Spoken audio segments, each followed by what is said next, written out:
Senhor, nós bendizemos o Teu nome nesse dia. Nós agradecemos muito ao Senhor por estarmos na Tua casa, reunidos como corpo de Cristo, entoando louvores, elevando orações, desfrutando dessa comunhão espiritual. E agora, Senhor, que vamos nos juntar em torno da Tua palavra, nós suplicamos por Tua graça, iluminação, conhecimento. Nós pedimos que o Teu Espírito Santo, Senhor, tome o nosso coração, para que nós venhamos, Senhor, a entender, a compreender com a alma e experimentarmos a nutrição espiritual, a transformação de caráter que só o Senhor pode realizar por meio da Tua misericórdia. Pedimos que isso ocorra nesta manhã e que o Teu nome seja grandemente glorificado entre nós. Pedimos isso no nome de Jesus. Amém. Amém. Amém. Irmãos, a passagem é 1 Coríntios capítulo 3. Vamos até lá. Deixa já o texto bíblico em aberto. 1 Coríntios capítulo 3. Nós vamos nos 3 versículos iniciais desse capítulo. Nós estamos algumas semanas meditando nessa carta. O nosso objetivo é cobri-la completamente, passar por toda ela, aprendendo a respeito de como deve ser o funcionamento de uma igreja bíblica. Meus irmãos, não demora muito tempo para que um recém-convertido descubra que ser discípulo de Cristo não é coisa fácil. É verdade que quem creu em Jesus passa por uma forte transformação interior, desfruta do poder de Deus por meio do Espírito Santo, mas ainda assim não é fácil obedecer a Deus. Há pelo menos 2 fatores que explicam essa nossa luta em andar com o Senhor. Um fator que nós chamamos de externo e outro que nós chamamos de interno. O primeiro é que você simplesmente está se movendo na contramão do mundo. Então imagina uma multidão comprimida em uma pequena rua, todos avançando na direção sul, e você procurando romper essa multidão para ir na direção norte. Então isso é mais ou menos uma imagem do que é ser cristão. Ser cristão é ir contra o fluxo, é nadar contra a correnteza. Ser cristão é respirar um ar diferente daquele que está na sua atmosfera. Então isso torna a vida cristã muito difícil. E essa é a chamada pressão externa que todo cristão precisa enfrentar. Mas além disso, em segundo lugar, há o fator interno. Isto é, ser cristão significa ir contra o próprio eu interior. Nós nascemos pecadores e o pêndulo dos nossos afetos sempre aponta para a desobediência. E nós crescemos, irmãos, tão escravizados pelo pecado e uma escravidão tão sutil que simplesmente viver uma vida na qual nós estamos constantemente empenhados em satisfazer as nossas paixões é tremendamente normal e tranquilo.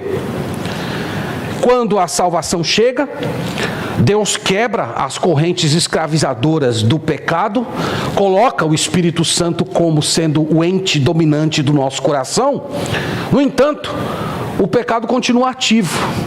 O pecado continua operando dentro de nós, procurando nos convencer de que o reinado do pecado em nossa vida era muito mais prazeroso e recompensador do que o governo de Deus na nossa história hoje, por meio do Espírito Santo. E essa batalha da alma também torna a vida cristã muito difícil. E é isso que nós chamamos de pressão interna, que todo cristão precisa lidar. Fora esses 2 elementos, há o papel de Satanás. Nós poderíamos dizer, irmãos, que Satanás utiliza essas 2 avenidas para nos atacar. Ele pode vir através do mundo, assediando-nos com a forma de ser e de pensar do ímpio, mas ele também pode golpear o nosso interior através dos anseios da carne. É por isso que ser cristão não é fácil. Esse, meus irmãos, era o problema da igreja de Corinto. Eles estavam sendo derrotados pelo mundo e pela carne. Nós poderíamos dizer que nos 2 primeiros capítulos, o apóstolo Paulo vinha combatendo a via do mundo. O apóstolo Paulo vinha confrontando o mundanismo deles. Eles haviam trazido para dentro da igreja as velhas filosofias mundanas e pagãs e tentando explicar as questões inexplicáveis a partir da sabedoria do homem. E Paulo vem lutando, demonstrando que a sabedoria de Deus é alta, é profunda, ela é vasta como uma cadeia de montanhas, enquanto a sabedoria humana é oca, superficial. Então nós podemos ver Paulo desenvolvendo esse tema nos 2 primeiros capítulos, Paulo lidando com esse problema externo, o problema do mundanismo. Hoje, nós veremos o apóstolo Paulo lidando com um problema interno, que ele chama aqui de carnalidade. Esses crentes haviam se tornado rivais mundanos, porque eles não estavam mais andando no Espírito, conforme o Espírito Santo, mas estavam sendo conduzidos pelos próprios impulsos carnais. Carnalidade, irmãos, só apresentando uma pequena definição, é uma espécie de decisão interior, na qual simplesmente o cristão despreza o que Deus requer e resolve viver conforme os seus anseios pecaminosos. Então é isso. É como se ele calasse a voz do Espírito Santo e resolvesse viver segundo os seus próprios conceitos e paixões. Então hoje nós vamos ver isso. Eu intitulei essa pregação de cristãos carnais e eu desenvolvi esses versículos em dois pontos, como se fosse um médico. No primeiro momento Paulo dá o diagnóstico e depois ele apresenta os sintomas. Então nós vamos ver o diagnóstico que ele dá da condição dos crentes de Corinto, depois os sintomas e o propósito, irmãos, o desejo do nosso coração, oração durante a semana, é que o Senhor abra os nossos olhos para que compreendamos as manifestações da carne e os seus resultados. Então vamos ler a passagem, leia comigo, leia com fé a palavra do Senhor que diz assim: Eu, porém, irmãos, não vos pude falar como a espirituais, e sim como a carnais, como a crianças em Cristo. Leite vos dei a beber, e não vos dei alimento sólido, porque ainda não podíeis suportá-lo, nem ainda agora podeis, porque ainda sois carnais. Porquanto, havendo entre vós ciúmes e contendas, não é assim que sois carnais e andais segundo o homem? Amém? Graças a Deus por sua palavra. Como eu disse, irmãos, eu dividi esses 3 versículos em 2 pontos: o diagnóstico e os seus sintomas. O diagnóstico está absolutamente claro. O diagnóstico é carnalidade. 3 vezes em cada um dos versículos o apóstolo Paulo repete a expressão carnais. No verso 1, no verso 2, no verso 3. Irmãos, embora seja uma palavra de repreensão, o apóstolo Paulo adota na abertura desse capítulo um tom muito pessoal, amoroso e igualitário. Ele usa o vocábulo irmãos. Ele diz: eu, porém, irmãos. Nós já falamos algumas vezes aqui na igreja que o vocábulo irmãos, ele é abrangente, ele inclui homens e mulheres. É um modo do apóstolo Paulo se colocar como um deles, mas é também, irmãos, uma linguagem puramente cristã. Nós vemos ela no Novo Testamento e nós continuamos utilizando na igreja de Deus até o dia de hoje. Então, no Novo Testamento, Pedro chama Paulo de irmão Paulo, há também o irmão Timóteo, há também o irmão Sóstenes. Os séculos se passaram e nós ainda continuamos adotando a palavrinha irmãos para nos tratar. Algumas pessoas pensam que o vocábulo irmão, irmã, irmãos, ele é distante, ele é impessoal, mas isso é o oposto do Novo Novo Testamento. Na verdade, se tratar como irmão é uma forma íntima, é uma forma amorosa, é uma forma familiar, e é por isso que nós adotamos na nossa igreja, nós nos chamamos de irmãos, porque esse além de ser um vocábulo do Novo Testamento, expressa uma verdade muito bela a respeito do povo de Deus, que nós somos uma família. Nós reconhecemos que haverá um novo céu e nova terra, e todos nós lá seremos irmãos, porque todos nós fomos gerados em Cristo, nós somos todos filhos do mesmo Pai. Então é comum utilizar, e nós devemos querer utilizar esse vocábulo. Agora, o que Paulo diz a esses irmãos? Primeiro, ele diz como não pôde falar com eles. Veja, ele diz primeiro como não pôde. Ele começa assim: eu, porém, irmãos, não vos pude falar como a espirituais. Então aqui é uma manifestação de tristeza, de decepção.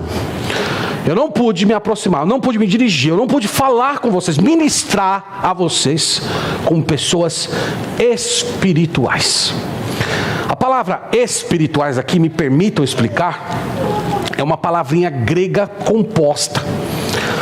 Pneumatikos. Então, eu já falei algumas vezes aqui na igreja que pneuma é uma palavra, um termo grego utilizado para o Espírito Santo. A tradução básica da palavra é sopro. Então, pneumatikos. Essa partícula ikos, ela traz a ideia de ser controlado.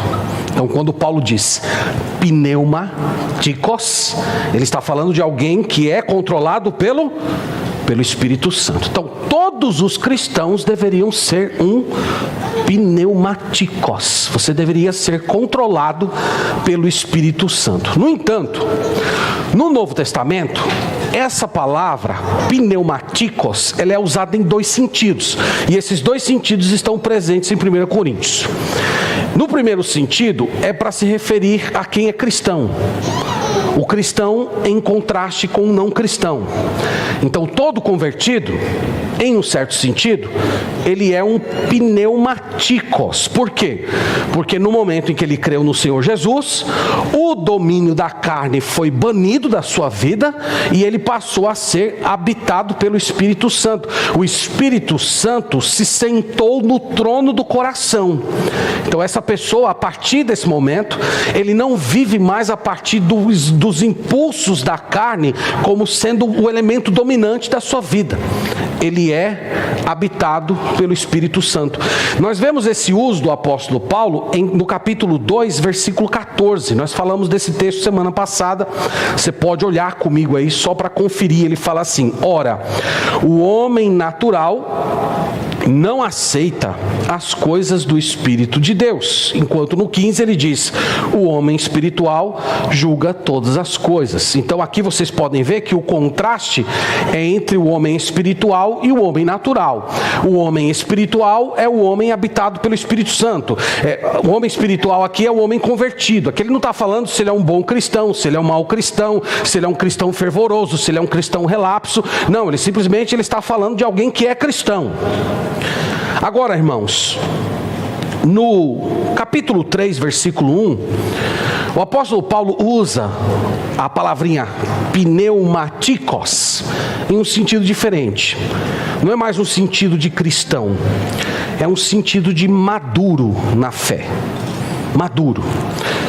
Em Gálatas capítulo 6, versículo 1, ele também usa nesse sentido. Ele fala lá: se alguém for surpreendido em alguma falta, vós que sois espirituais, corrige-o com espírito de brandura e guarda-te para não ser tentado. Então ali, espiritual significa maduro na fé. E é esse sentido que ele tem aqui. E vocês podem ver o contraste que ele está fazendo. No verso 1 ele fala: eu, porém, irmãos, não vos pude falar como a espirituais, e sim como a carnais, e como crianças em Cristo. Então vocês perceberam que o contraste aqui não é mais entre espiritual e natural. O contraste é entre espiritual e carnal. Então ele está falando de crentes que são maduros e de crentes que são imaturos. Segunda observação, no versículo 1 ainda, é a palavra carnal, enquanto espiritual é pneumatikos. Carnal é sarkinos, aquele que é controlado pela carne. A palavra carne aqui, irmãos, é utilizada para se referir ao eu adâmico, aquele princípio de rebeldia inerente a Deus. Todas as manifestações de egocentrismo, propensão a pecado, carne aqui é para falar de alguém que não tem Deus, de alguém que não é salvo. Então os irmãos sabem que na conversão, a carne deixou de ser o elemento dominante dentro de nós. Ela não é mais o primeiro impulso, mas ela não foi erradicada.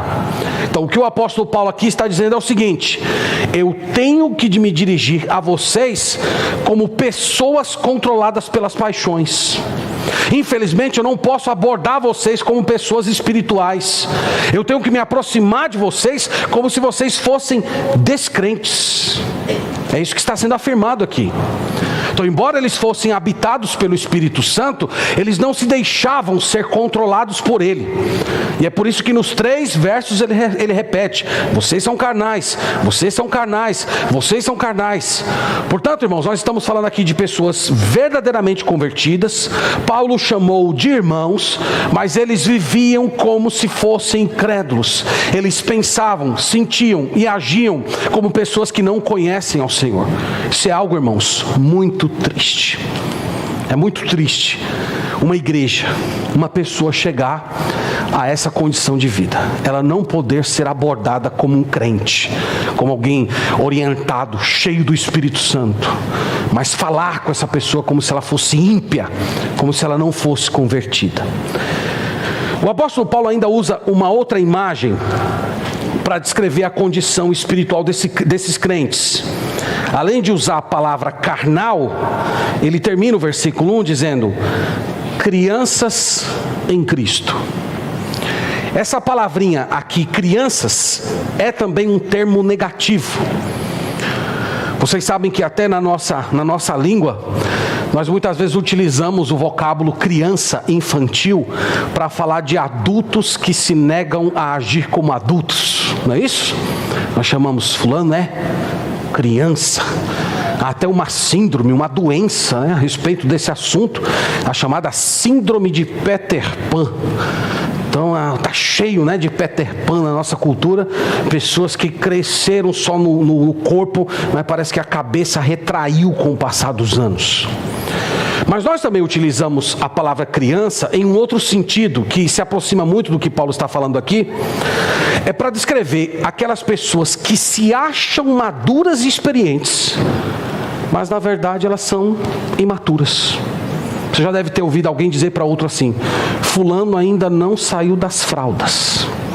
Quando é que você usa essa expressão para falar alguém? É quando você vê alguém se portando, se levantando como autoridade, tentando falar a respeito de coisas que não conhece, que nunca experimentou. Aí alguém olha e diz: olha, você ainda não saiu das fraldas. Você acha que sabe muita coisa, mas de fato você não sabe nada. Irmãos, essas duas imagens, esses dois quadros, dá para clarear a nossa mente a respeito do que Paulo está falando aqui. Paulo diz aos Coríntios: vocês são crianças. Isto é, vocês não cresceram espiritualmente. E de outro lado, vocês se acham muito sábios, vocês se acham muito conhecedores, vocês acham que dominam todo o conhecimento, mas vocês são crianças, vocês ainda estão nas fraldas. Ele diz no final do versículo que eles são crianças em Cristo, Essa é uma notícia boa, graças a Deus por isso. Eles eram convertidos de fato. Paulo está reafirmando que eles eram irmãos. Mas vocês podem ver que essa afirmação, embora seja positiva, ela vem em um tom de decepção. Vocês são crianças, vocês estão em Cristo, mas vocês são crianças. Vocês não deveriam estar aonde vocês estão. Então Paulo está declarando a conversão deles por um lado, mas por outro manifestando a sua completa desapontamento com a situação espiritual desses irmãos. Então, gente, esse aqui é o diagnóstico, tá? Verso 1 é o diagnóstico. O diagnóstico é: vocês são carnais. vocês são orientados pelas paixões, eu não posso me dirigir a vocês como pessoas que andam no Espírito, vocês se acham muito sábios, mas na verdade vocês não conhecem nada, vocês são crianças. Então esse é o diagnóstico. Agora nós vamos para os sintomas. Eu anotei, irmãos, 2 sintomas da carnalidade dos coríntios. O primeiro sintoma eu chamei de ignorância espiritual. Veja comigo aí o verso 2, a ignorância espiritual desses crentes. Ele fala assim: leite vos dei a beber, não vos dei alimento sólido, porque ainda não podíeis suportá-lo. Nem ainda agora podeis, porque ainda sois carnais. Na primeira parte do versículo, quando ele fala assim, leite vos dei de beber, o apóstolo Paulo, irmãos, está recordando como foi o ministério deles, lá nos princípios, lá quando eles foram evangelizados e aquela igreja foi fundada. Essa história é contada lá em Atos capítulo 18, depois vocês podem ler. Paulo está dizendo que foi um ministério pioneiro. A maioria desses crentes tinha origem pagã, eram adoradores de deuses falsos.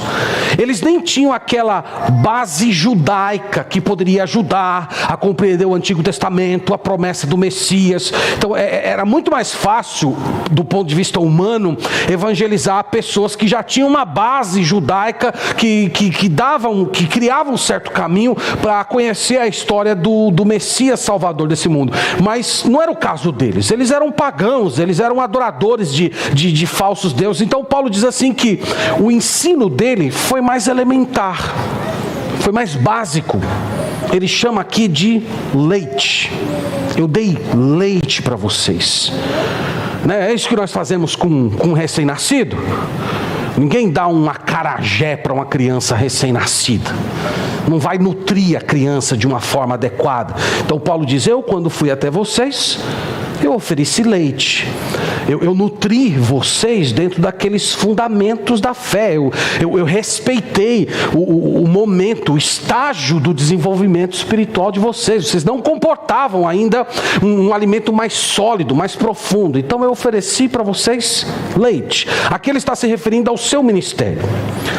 Mas ele continua dizendo o seguinte: leite vos dei de beber, não vos dei alimento sólido, porque ainda não podíeis suportá-lo, nem ainda agora podeis, porque ainda sois carnais. Então a ideia é que o tempo havia se passado e eles ainda prosseguiam na infantilidade. Eles ainda estavam lá nos primeiros rudimentos. Irmãos, o apóstolo Paulo ensinou, pregou o evangelho, pastoreou esses crentes por 1 ano e meio. Está lá em Atos. Depois ele foi para Éfeso. E já fazia 3 anos que eles estavam sendo apacentados por Apolo. Então eles já tinham quase 5 anos de convertidos. E mesmo assim, eles ainda eram imaturos. Eles ainda estavam andando como pessoas que não conheciam nada a respeito de Deus. Então aqui Paulo está dizendo, olha, 4 anos e meio se passaram, quase 5 anos de convertido, e vocês não aprenderam nada. Vocês ainda não amadureceram o caráter, vocês ainda não estão andando no Espírito. Se eles tivessem, irmãos, se permitido ser ensinados, exortados, corrigidos, eles seriam uma igreja de crentes espirituais, de pessoas maduras, experimentadas no caminho do Senhor. Mas não era o caso. Eles eram infantis. Por quê? Porque eles eram relapsos. Porque eles resistiam ao ensino. Paulo chega a lamentar dizendo, vocês ainda são crianças em Cristo. Então, irmãos, é como se Paulo estivesse dizendo o seguinte, olha, de um novo convertido, nós podemos experimentar, nós podemos esperar certas fraquezas emocionais, nós podemos ver um novo convertido lidando de uma forma mais difícil com os impulsos da carne, com as ofertas do mundo, mas alguém que já está andando com Cristo há tanto tempo, alguém que já está quase 5 anos no caminho do Senhor, com os mesmos dilemas, com os mesmos pecados, sem qualquer evidência de crescimento, isso é simplesmente lamentável. Lamentável. Eu acho que aqui convém explicar para os irmãos qual é a diferença entre leite e carne. O que é leite? O que é carne? Bem, a diferença entre os dois não é tanto o tipo de alimento, o tipo de doutrina, o tipo de ensino, mas é a profundidade dele. Quando nós nos convertemos ao Senhor, aprendemos aquela mensagem básica do Evangelho. O Senhor Jesus, na cruz do Calvário, carregou os nossos pecados, morreu como um sacrifício substitutivo. Então nós acreditamos nessa mensagem, nos alegramos nessa mensagem. Entretanto, irmãos, à medida que o tempo vai passando, nós vamos lendo mais a palavra, orando, sendo instruídos nas pregações, e de repente descobrimos que a mensagem do Evangelho, conquanto seja simples, ela possui desdobramentos muito profundos.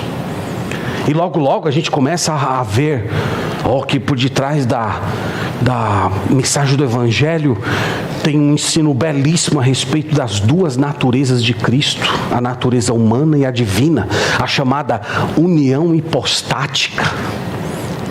Você também começa a ver coisas como kenosis, impecabilidade, expiação, justificação, propiciação, união com Cristo, e por aí vai. Você vai descobrindo que por detrás daquela mensagem tão simples, que até uma criança pode acolhê-la, tem uma profundidade teológica tremenda, maravilhosa, e essas verdades vão nos cativando. Isso vai produzindo em nós um desejo de conhecê-las cada vez mais, com todas as suas implicações. E à medida, irmãos, que nós vamos tendo contato com a palavra, o Espírito Santo vai transformando o nosso coração, fazendo-nos amadurecer, produzindo em nosso coração amor por Deus e desprezo pelo pecado. Isso, irmãos, é alimento sólido, profundidade bíblica que produz mudança de caráter.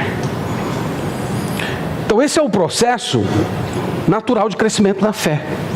Esse é um alimento sólido.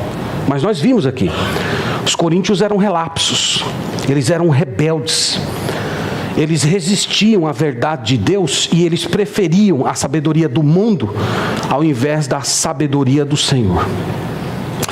Vale ressaltar, irmãos, que o problema aqui não eram os pastores, não eram os pastores.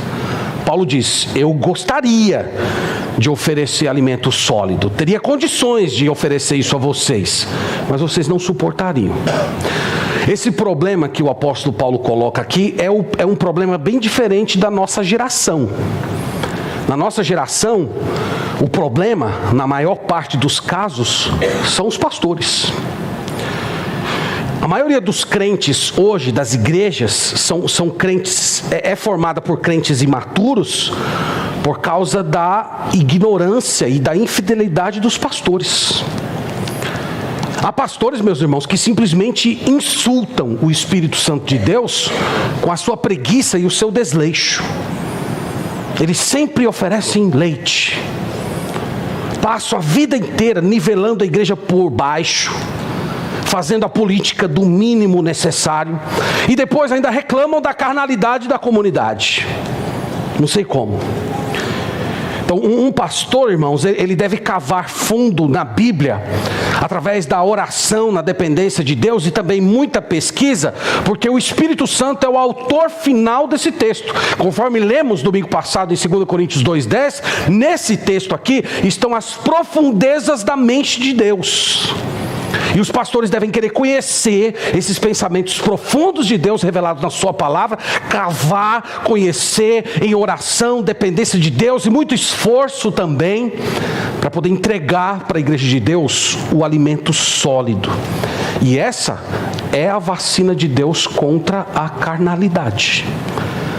Mas como eu disse, não era o problema de Corinto os pastores, mas era o comportamento relapso dos membros. Então, irmãos, esse é o primeiro sintoma da carnalidade que nós vimos aqui. É essa incapacidade de amadurecer através da nutrição da palavra, o que nós chamamos aqui de ignorância espiritual. Ignorância espiritual é sintoma de carnalidade. O segundo sintoma está no verso 3. Ciúmes e contendas. Veja comigo aí. O texto diz assim: Porquanto, havendo entre vós ciúmes e contendas, não é assim que sois carnais e andais segundo o homem? O segundo sintoma da carnalidade deles era ciúme e contendas. Os irmãos sabem que ciúme tem a ver com aquele sentimento distorcido de posse egoísta, de algo de alguém, de querer exclusividade naquilo que não se tem direito, aquele apego doentio por alguma coisa, pessoa, posição, por medo de perder. A Bíblia relata o ciúme como sendo manifestação de carnalidade.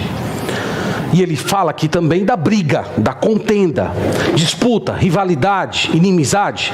Tudo isso, irmãos, são sintomas de carnalidade.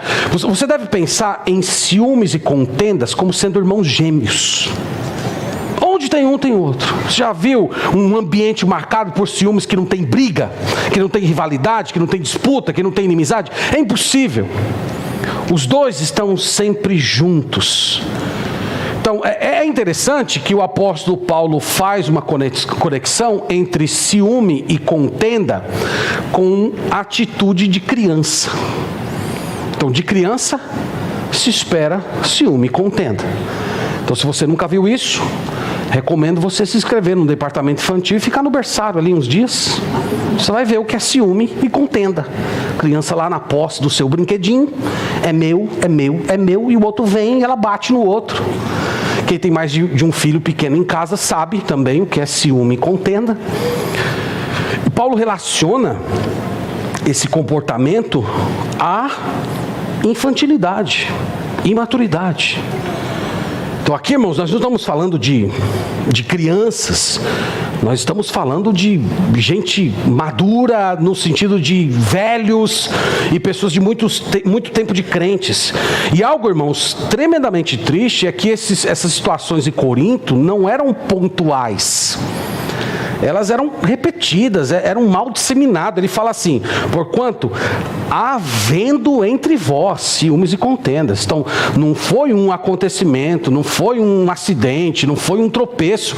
A marca, o caráter daquela igreja, a cultura daquela igreja era marcado por esse tipo de comportamento. Então, você chegava lá, eram pessoas ciumentas, pessoas briguentas, pessoas que estavam sempre rivalizando, procurando danificar umas às outras com palavras e atitudes. Então, irmãos, Paulo está falando que pessoas que são controladas por ciúme, pessoas que vivem de briga em briga, contenda em contenda, essas pessoas estão demonstrando que a conduta delas não é orientada pelo Espírito Santo.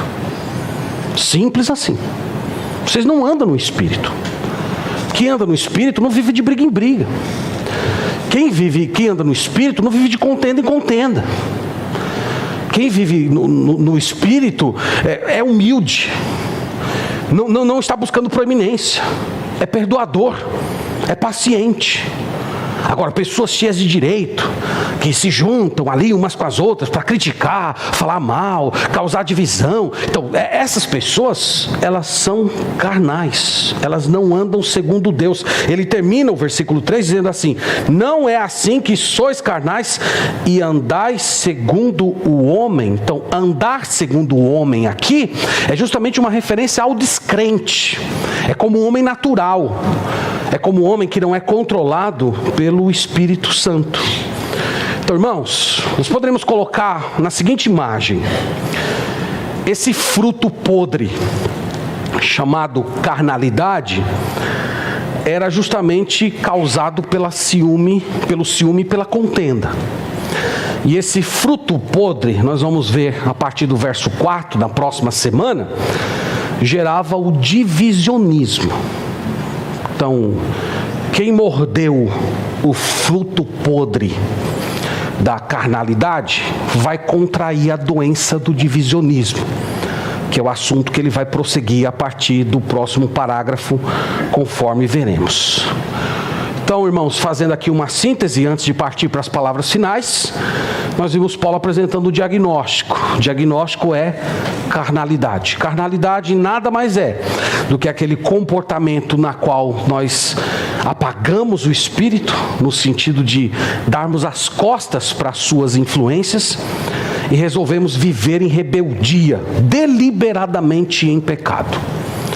Os sintomas: ignorância espiritual, falta de crescimento, e os pecados sociais, ciúme e contendas. Onde você vê isso? Ali há carnalidade. Então essa é a síntese do que nós vimos aqui nesses 3 versículos. Deixa aqui, irmãos, passar para algumas observações, lições, depois nós vamos orar. Em primeiro lugar é que pecado de carnalidade nada tem a ver com a doutrina do crente carnal. Quando eu me converti ao Senhor, uma das primeiras coisas que eu aprendi, infelizmente, depois de convertido, foi a chamada doutrina do crente carnal. Não sei se você já ouviu essa tragédia. A doutrina do crente carnal basicamente diz o seguinte: que uma pessoa pode receber a Jesus como Salvador, mas não recebê-lo como Senhor. Então, recebi Jesus como meu Salvador, fui perdoado. Recebi Jesus como meu Senhor? Não, o Senhor da minha vida sou eu. Vou ver do meu jeito. Eu imagino uma pessoa que vem para a igreja, na hora lá do apelo, levanta a mão, recebi Jesus como meu Salvador. Saiu de lá, nunca mais pisou na igreja, nunca mais veio para um culto, nunca leu a Bíblia, nunca fez uma oração. Se você diz, não, ele é salvo. Ele recebeu Jesus como Salvador, mas não recebeu Jesus como Senhor. E eu ouvi isso e falei, olha, né, que coisa interessante, não sabia disso, né? Era bom que eu tivesse continuado sem saber, porque eu acolhi essa doutrina. Infelizmente eu fui discipulado dentro dessa doutrina, e passagens como essa que nós acabamos de ler aqui, elas são utilizadas para fundamentar essa doutrina. Então, 2 observações, irmãos. Primeiro, esse texto não está falando de gente que veio para a igreja, se converteu e depois foi para o mundo, nunca mais pisou na igreja e viveu no pecado, nunca fez. O texto não está falando sobre isso. O texto está falando de pessoas que estavam na igreja, que estavam dentro da dinâmica da comunidade da fé, mas essas pessoas não haviam amadurecido no Senhor. Então, esse texto está falando a respeito de pessoas assim. E uma das manifestações que essas pessoas, embora carnais, eram convertidas, é que elas estão sendo repreendidas. Elas estão sendo admoestadas. Deus estava falando com elas através do Espírito Santo. Então, uma pessoa carnal, ela vai ser repreendida pelo Senhor, ela vai experimentar a disciplina do Senhor. Pode ser através da exortação de um crente, pode ser através do próprio testemunho do Espírito Santo no coração, através das próprias pregações. Então, isso aqui simplesmente não existe. O ensino geral das Escrituras, irmãos, a respeito desse assunto é esse: onde há salvação, também há santificação. Salvação e santificação são 2 coisas diferentes, mas estão sempre juntos. Quem creu no Senhor vai ser santificado. É verdade que na estrada, na escola da santificação, tem alguns que estão mais avançados, tem outros que estão um pouco mais atrasados, mas todos estão se desenvolvendo. E se isso não estiver acontecendo, muito provavelmente essa pessoa não creu no Senhor. Então ela não precisa de repreensão, ela precisa de evangelização. Então vamos lembrar disso. Essa doutrina de crente carnal não existe. De fato, Paulo usa aqui a palavra carnal, mas não é para se referir a esse tipo de pessoa.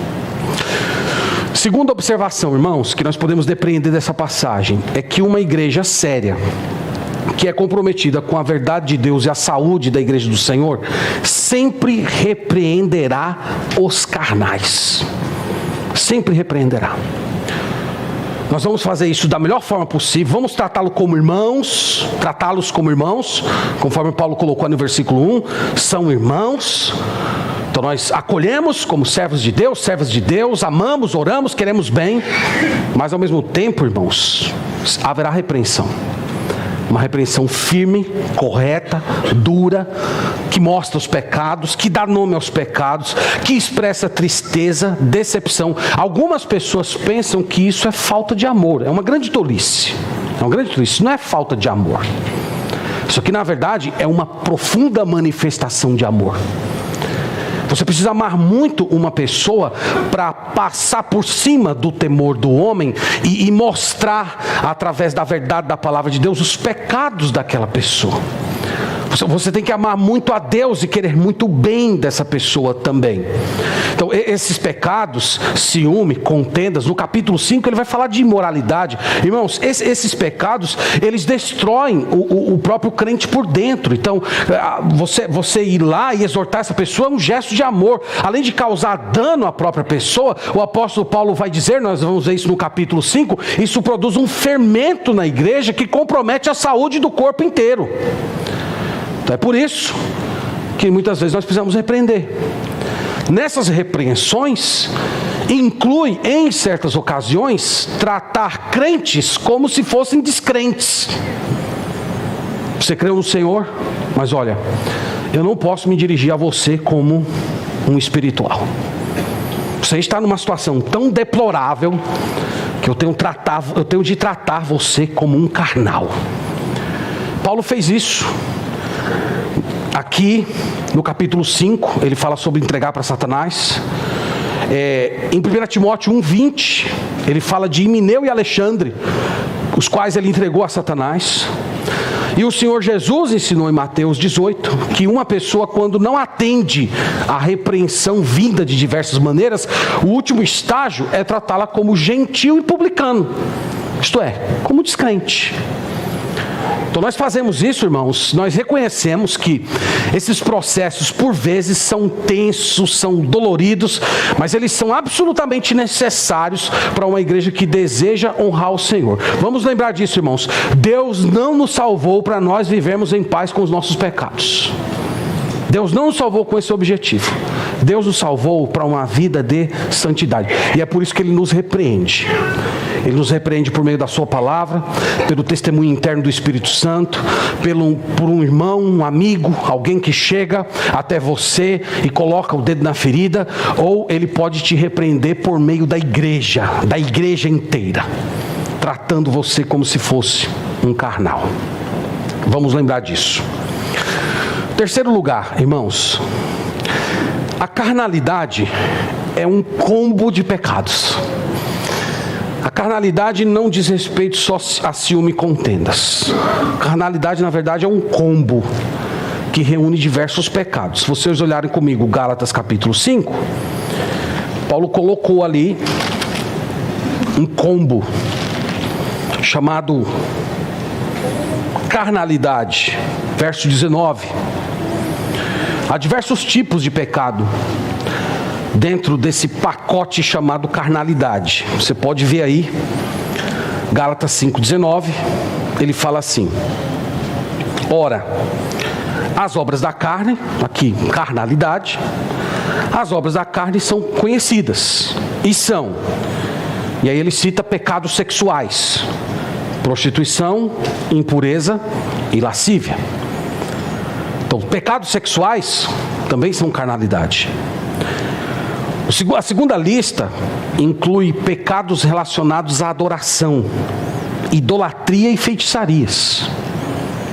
Então, toda manifestação de religiões falsas, religiões pagãs, tudo isso, irmãos, são obras da carne. As pessoas olham, não, mas as pessoas são muito sinceras, elas fazem de todo o coração. Será que Deus não vai olhar a sinceridade do coração dessas pessoas? Pronto, a resposta já está aqui. Se você tem essa dúvida, a resposta está aqui. Como é que Deus olha? Deus vê como carnalidade. Depois entram os pecados que nós chamamos de pecados sociais, que são pecados do convívio. Ele fala aqui de inimizades, porfias, ciúmes, írias, discórdias, dissensões, facções. Todos aqueles pecados que são relacionais, que vêm da convivência, pecados que nós cometemos contra as outras pessoas. E por último, ele cita pecados relacionados aos excessos. Ele fala de bebedices, glutonarias. E veja que ele diz ainda, e coisas semelhantes a estas. Isto é, Paulo está dando um resumo, ainda cabe muito mais coisa aqui nesse pacote, nesse combo chamado carnalidade. Então, carnalidade, irmãos, envolve muitos pecados. Qual é a lição que fica para a gente aqui a respeito da palavrinha carnalidade? É que carnalidade é um pecado que combina outros pecados. Os pecados, irmãos, quando chegam na nossa vida, eles nunca chegam sozinhos. Eles nunca chegam sozinhos. Pecado produz pecado. Pecado se conecta a outros pecados. Pecados abrem porta para outros pecados. Ninguém pode dizer, eu carrego só esse pecado aqui. Você não carrega, isso é uma ilusão muito grande. Pecados produzem pecados. E o resultado é a desfiguração da imagem de Cristo em você. Faz com que você ande como um descrente. Faz com que as engrenagens da vida cristã comecem a enferrujar. E você começa simplesmente a desaprender aquilo que você aprendeu. Isto é carnalidade. Então eu espero, irmãos, que fique absolutamente claro para todos nós essa manhã que a carnalidade é perigosa. Uma vida na qual você é sempre orientado pelos seus desejos, pelos seus impulsos, pelas suas paixões, que você vive agindo e pensando como descrente, além de destrutivo, é uma tremenda ingratidão ao Senhor Jesus que morreu por você e ao Espírito Santo que habita no seu coração. Eu não sei se vocês já pararam para pensar nisso, mas os pecados dos crentes são piores do que os pecados dos descrentes. Vocês sabiam disso? Pecados dos cristãos são piores do que os pecados dos ímpios. Sabe por quê? Porque o ímpio, ele é governado pela carne.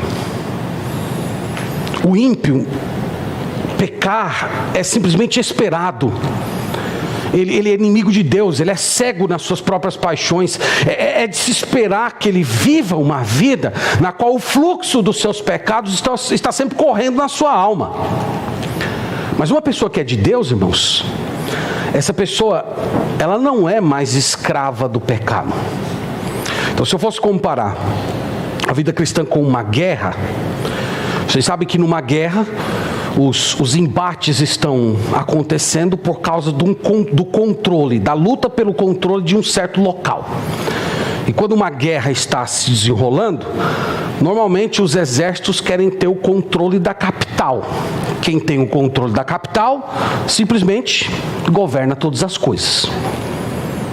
Pois bem, pensa assim: a capital do seu coração já foi ocupada pelo Espírito Santo. Tem batalhas ocorrendo dentro de você? Tem, mas todas elas estão na periferia. Quem está lá na capital, quem está assentado no trono, é o Espírito Santo. Isso aconteceu no momento da sua conversão. O Espírito Santo passou a ser o elemento dominante, o primeiro impulso. Com o ímpio não é assim. A capital do seu coração é o pecado, através do domínio de Satanás. Então é de se esperar que ele peque. Mas uma pessoa, irmãos, que é de Deus, que o domínio do pecado já foi quebrado, e essa pessoa deliberadamente resolve andar na carne, essa pessoa, ela passa a agir pior do que o descrente. Então é por isso que nós precisamos nos arrepender de todas as manifestações de carnalidade. Brigas, ciúmes, rivalidades, sensualismo, avareza. Se você estiver cometendo esses pecados, eu espero que você aceite essa amorosa repreensão de Deus para você essa manhã e se arrependa desses pecados, porque o Senhor vai te abençoar. E eu quero terminar me dirigindo a você que é crente, mas que desleixou na vida cristã. Você é aquela pessoa que deixou de buscar o alimento sólido. Você se contentou onde você está, você não avançou na vida de oração, você não está mais buscando a palavra de Deus, o conhecimento de Cristo com profundidade, dedicação. Lembre-se, isto é sintoma de carnalidade. Isso é sintoma de infantilidade. Isso vai produzir na sua história inutilidade. Espero que você se arrependa disso, que você veja qual é a vontade de Deus para a sua vida. Nós vimos nesse texto aqui, o desejo de Deus, irmãos, para a igreja dele é que nós sejamos uma igreja de espirituais. O desejo do Senhor é que Ele se dirija à nossa comunidade como seres espirituais, pessoas cheias do Espírito Santo, que têm paixão pela glória de Deus, que têm fervor em servir a Deus, que estão tendo vitória sobre o pecado, que são felizes no Deus, felizes no Senhor, e que estão cada dia mais empenhados em conhecer as profundezas dele reveladas na palavra. Essa, irmãos, é a atitude melhor a ser adotada na nossa vida, e é a atividade mais empolgante da nossa história. Então saia dessa situação que você está hoje. Não seja um relapso, não seja ignorante nas coisas espirituais, porque isso é um pecado que vai atrair outros pecados para a sua história. Que Deus nos abençoe, irmãos. Que a nossa igreja seja uma igreja de espirituais para a glória do Senhor. Amém. Vamos orar a Deus nesse momento e vamos pedir que Ele realize essa obra magnífica na nossa história. Senhor, nós agradecemos por esta manhã, nós agradecemos pela leitura, exposição da Tua Palavra, por essas verdades gloriosas, belas, profundas, pelas santas advertências que o Senhor nos dá por meio do Teu Espírito, pelas palavras de consolo, de orientação que o Senhor nos concede. Nós agradecemos, Senhor, por todas as formas de nutrição que o Senhor nos dá. Seja aquelas que são doces aos nossos lábios, mas aquelas também que por vezes são amargas. Nós agradecemos por toda a providência do Senhor alimentar que Tu nos dás. E nós oramos, Pai, para que o Senhor nos ajude pelo Teu Espírito Santo a mortificar a carnalidade em todas as suas manifestações, idolátricas, sensuais, sociais. Dá-nos poder do alto, Senhor, para que, revestidos de Ti, a nossa natureza humana caída venha a ser mortificada para a Tua glória. E faz-nos, Deus, uma igreja de espirituais, de pessoas cheias do Espírito, controladas pelo Senhor, que vivem, Pai, para a Tua glória, que se alegram em Ti, que são dedicados à oração, ao conhecimento das Escrituras, ao serviço ao Senhor, que estão sempre encarando a própria vida no espelho da Tua Palavra. Faz o Senhor crentes espirituais para o Teu louvor. Nós agradecemos por esta manhã, por esse culto, por Tua fala amorosa. Nós Te bendizemos em nome de Jesus. Amém.